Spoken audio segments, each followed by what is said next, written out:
Hey, welcome to Running on Reddit. Your host, Zach. This video has posts, stories from Just Know Mother In Law. I've been working on the audio recently. Please let me know if it sounds better to you all. Alright, first story here.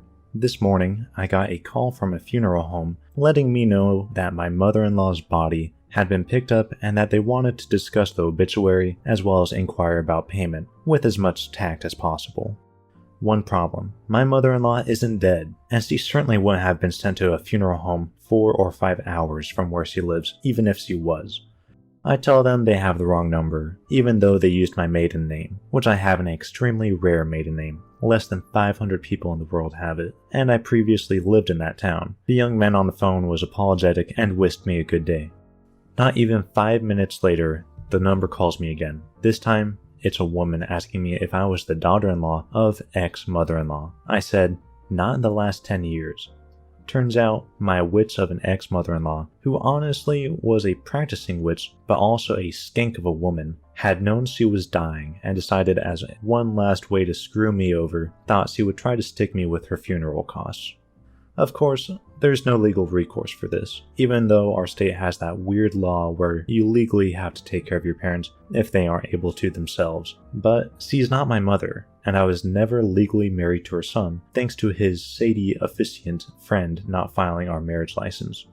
From what I can gather, she planned her funeral and told the funeral home that I was currently her daughter-in-law and would be covering all funeral costs. They apparently believed her, probably because she plays the victim so easily, and helped her make the plans. This is exactly what she did when I lived with her and my ex. I busted my butt working full-time while she did nothing but spend all of her money at thrift stores, and he worked 15 to 20 hours a week minimum wage. Now, they're holding a body and have no idea what to do with it, as they don't have contact info from my ex, nor do I. I suggested they call the nursing home. But yeah, happy Friday. It's not even lunchtime and I'm already stressed out and in a bad mood, but I refuse to let her ruin my entire day. Update. I found my ex on Book of Faces earlier today, and I sent a message including my number. He called, we spoke.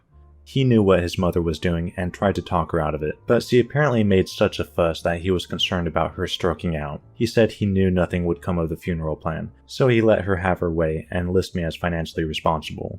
So, side note, their entire family reads like a soap opera. Long story short, ex-mother-in-law was abandoned as a young child by her mom. Ex-mother-in-law was then adopted by her grandmother, who raised her as her own, so her aunts and uncles became her siblings. When she had X, she did the exact same thing her bio-mom did, only this time, bio-mom took X in and raised him with her other children as their sibling, but not before he got tossed around in the homes of various family members. Needless to say, the entire family is a crap show.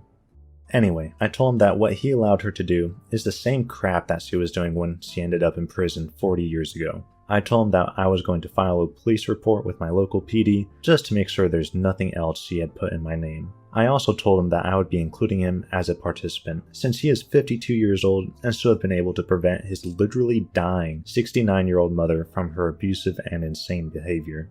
I also told him to contact the funeral home and hope that they can't file any legal action against him. He told me he'd already called them this morning, apparently after they had called me. Okay, so I was a little confused with this post as to, who actually died and how can mother-in-law try to give OP the medical or funeral expenses if she's still alive. So I think what happened is that the ex-mother-in-law worked it out with the funeral home to have everything billed to original poster, and then ex-mother-in-law died. I think that's what happened, because really that's the only thing that makes sense. Let me know if I'm reading this correctly, because I'm a little confused here. Mother-in-law, 53 years old, has been infected with baby rabies for the entirety of dear husband's, 28, and I's, 27 years old, 10+ year relationship. This is the final straw that led me to decide that this woman would never be left alone with any children, pets, potted plants that dear husband and I choose to have in the future. This event happened at a 4th of July barbecue about 4 years ago. Dear husband's family and dear husband's best friend's family have always been close. At this community barbecue, the family sat together to eat. Best friend's sister, we'll call her sister, spent 30+ minutes describing the severity of her little one's egg allergy. Baby couldn't have eggs, even in baked goods. Baby just had to touch it. not even eat it for a reaction. Sister had ordered a special egg-free smash cake for the baby's first birthday and had scheduled professional photos. She then stated to everyone at the table that even the tiniest bit of egg made this child erupt all over their body in sores, rashes, and a big enough dose meant an ER trip or emergency room trip. She lived in fear that baby would somehow get a bite of something and be at best a hurting, rashy mess for their birthday in the next couple of days. Just no mother-in-law to the rescue! Not. As soon as she could snatch baby from its grandma, she walked away from everyone holding it. Everyone's enjoying the event, and sister takes the next few minutes to eat her food without wrangling baby, and trust that my mother-in-law, who she's known for 20 plus years, would be okay holding baby for a bit. As I fill my cup with lemonade, I see JUSTNOMIL at the desserts table, holding baby in one hand and picking up big, like 6-inch cookies. No problem, maybe the lady likes cookies, right? Again, not. She is actively stuffing baby's mouth with cookie and putting another one in baby's hands, while mumbling things like, "Spoiling is what grandmas are for, and your grandma wasn't spoiling you enough." I ran up to her and urgently reminded her that baby can't have eggs. She laughed. Again, I told her to remember what best friend's sister said about the special cake. I even tried to take the cookies away from baby, and JUSTNOMIL turned away while holding them. Her response, "You can't take a cookie from a baby." Y'all, I had to get best friend's mom, baby's grandma, because JUSTNOMIL was about to drop baby in her efforts to keep me away. Baby's grandma is so much like her friend JUSTNOMIL that she demanded to know why I didn't take it away before going to get her grandchild. Sister ended her night in tears at the pediatric emergency room, and JUSTNOMIL went on laughing and smiling at the event and took zero responsibility. She never apologized. One of the biggest things I noticed from this is how the JUSTNOMIL gave the stuff to the kid, right? Likely she knew that it was bad for him anyway, but gave it to him, and then the baby's grandma yelled at original poster for not taking the cookie away. She didn't yell at JUSTNOMIL, who actually gave the cookie to the child. She yelled at the person for failing to take it away. And apparently the JUSTNOMIL went on laughing and smiling and everything, and doesn't sound like they got punished or no one said, "What's wrong with you? Are you kidding me?" Anyway, let me know what you guys would have done in that situation. Honestly, I would have given baby's grandma an earful. Like, someone just gives your kid a cookie, even if they are your best friend, you bet I would be saying something to them.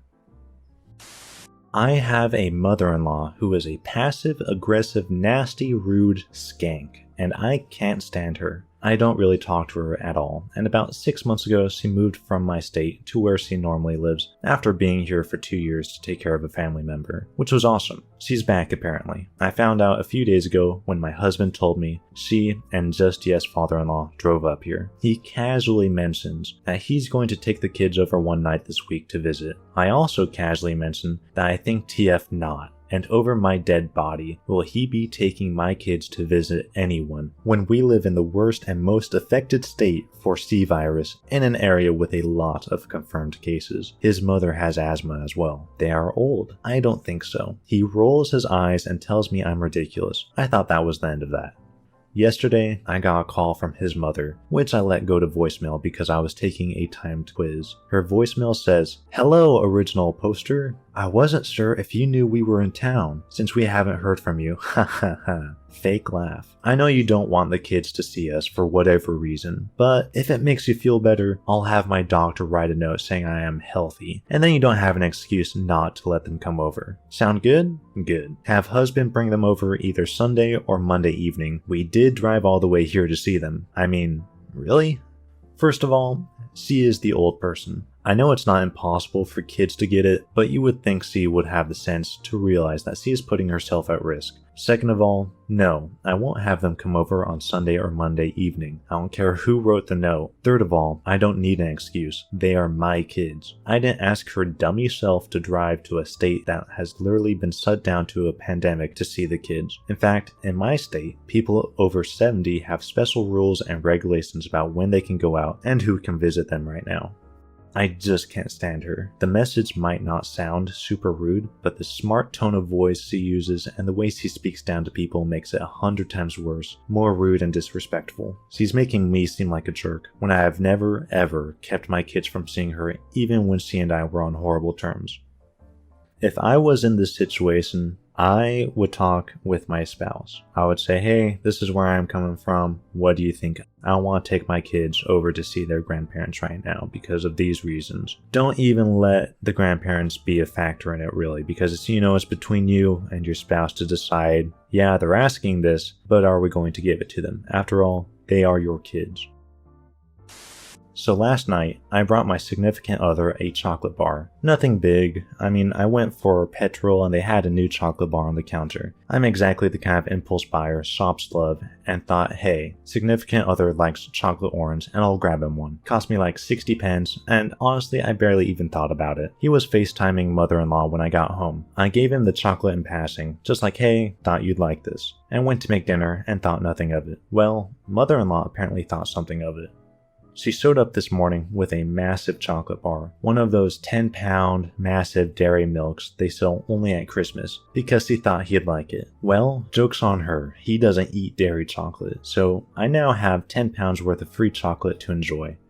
Marking this as success, because I honestly found this amusing. Going out of your way to buy a chocolate bar, exactly the sort of thing I'd expect from her, and I know I should be annoyed by her antics, but I honestly feel sorry for her. She wasted 10 pounds and spent at least an hour of her day off competing with me for a 60-pence bar of chocolate. That just makes me sad for her.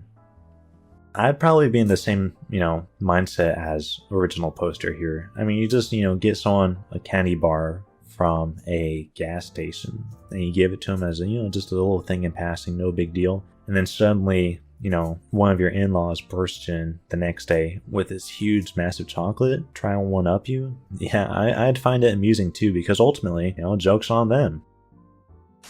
My mom just recently regained babysitting privileges after 2 years of not being allowed alone with my kids. There were many reasons for this, but one of them is that she tries to force a religion on my kids. It is not a religion we share. Today, the regular nanny needed the day off, so I asked my mom to do that after school pickup, then drop the kids at home when I get home from work. When she dropped the kids off, she started talking about going to a midnight religious service at a huge house of worship in the nearest major city, and how it was geared for kids and won't we go with them? Wouldn't the kids love it? She had apparently been talking it up the whole time she was with the kids and trying to get the elementary and preschool aged kids to commit to going with her so that I would feel like I had to, or I was ruining the holidays. Me, barely restraining my frustration. No, that is our day as a family. We aren't going anywhere. Just no, Mom. Are you sure? It would mean so much to me, and you really should. And oldest would really love it. Staying home? In pajamas? Way better, I'm sure. And then proceeds to take the dog outside. Mom dropped it and left. Today I learned my kid knows how to make an exit, and I should have just paid a college kid to babysit this afternoon. You really do have to be careful with who you trust with your kids, because you never know what they're going to say while you're not there. They can indoctrinate them or persuade them or teach them something that you really don't want them to be taught, and they can totally do it behind your back. I don't know what the history is between original poster and their mom, but from this, I wouldn't want my kids spending a whole lot of time around her either. Don't forget to click a playlist. See you in the next video.